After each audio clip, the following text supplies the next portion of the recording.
Hey y'all, what's up? It's your boy Evan. Welcome to the Cartoon Block, and today we're going to be drawing Ghost Rider. Room, room, room. That is so immature. I'm doing room sounds and got my hands up in the air. I need to grow up, y'all.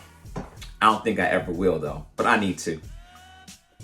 If you want to get behind the scenes access to my private sketchbook, worksheets, and other cool stuff, then come join me on my Patreon page. Today I'll be using my Micron 01 pen.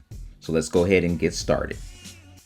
So beginning out drawing Ghost Rider, we want to first sketch in a rough outline of what his head might look like. And you want to use reference.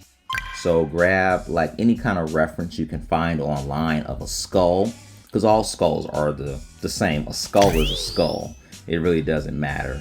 As long as it's not like the skull of like a, I don't know, a little kid or something like that. That would be weird. But just a regular adult skull.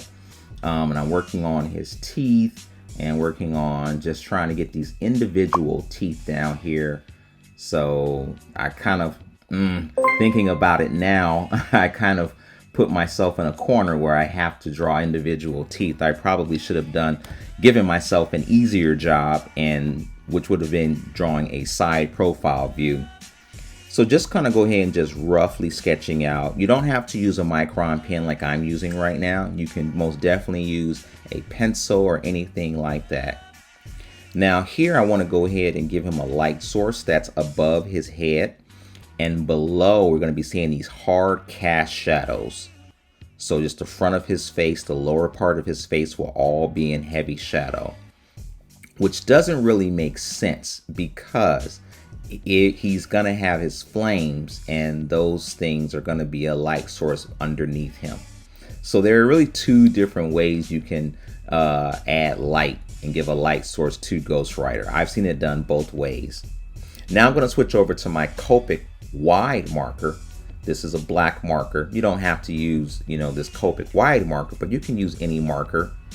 And I'm going to just kind of fill in the heavy black areas and just roughly sketch it in. The reason why I like using my Copic wide marker is because when they're going to be like huge, like dark areas, this helps save me time. It saves me time rather, so I don't have to use like a regular pointed brush pen or something.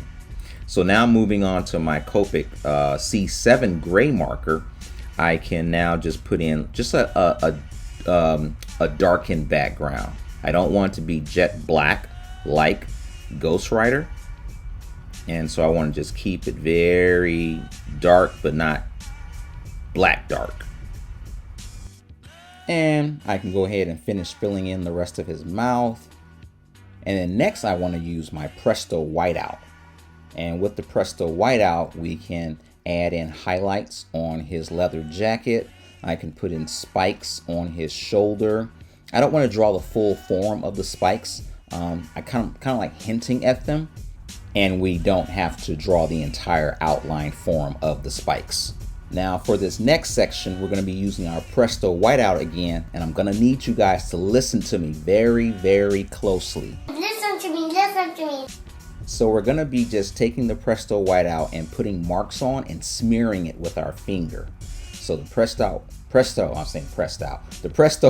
whiteout really does a good job at just putting, quick white marks on the page, and you can just take your finger and just smear them. And so I'm putting the marks in like a wavy pattern, and that allows me to get the basic shape of the fire and the flames and how I want them to go. Now, of course, doing this, it messes up your fingers, and your fingers are like super dirty. But hey, that's the part of being an artist. Nobody said it was going to be a clean job. And just want to use this very sparingly. You don't want to just go too crazy and put too much white out. So with this piece in my composition, I want all the flames going kind of like towards the left side of the page. And I'm kind of just eyeballing it and seeing how I want it to go. I know I want the flames to come up from under his chin and neck area.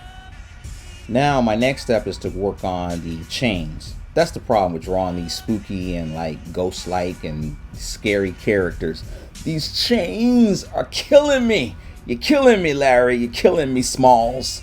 Who knows what You're Killing Me, Smalls comes from? What movie is that? So I'm not going to put too much detail in these chains. I'm just going to go ahead and just, add some highlights on the upper part of each link. And that will help us see, that's just a highlight. It helps give us the form that we need. Quickly put in some blacks underneath the outline and in between the links. And like I said, you don't always have to draw the full form of every single shape. If you can put in the shadows and the highlights, the viewer's eye can kind of fill in the rest. This is a technique that most painters use. They simply just put in values instead of fleshing out the entire outline form. And now we can go ahead and simply move over to our Copic C5 marker. And I think I got too much white on the page, so I want to simply break it up by putting in these darker areas of the flames. So it's not just all pure white. And we're pretty much done. But before we hop out of here, I want to go ahead and say thanks to my patrons for supporting me over on Patreon.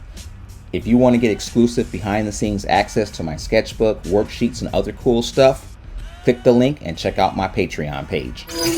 Thanks for kicking it with your boy Evan today. Be sure to hit that like button, get your notifications, and by all means, don't forget to subscribe. Till next time, deuces.